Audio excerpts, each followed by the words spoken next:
name is Samein Ghelfi and I'm a nurse practitioner here at Revere Health Endocrinology.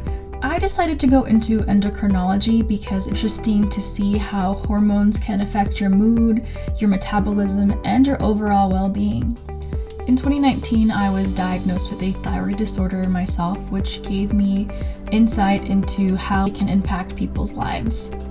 Prior to becoming a nurse practitioner, I worked as a nurse for about 9 years in a variety of different settings, including travel nursing across the country, as well as working in different countries doing some rural medicine. Something that I would see a lot of is individuals with diabetes or thyroid disorders or other underlying endocrine disorders.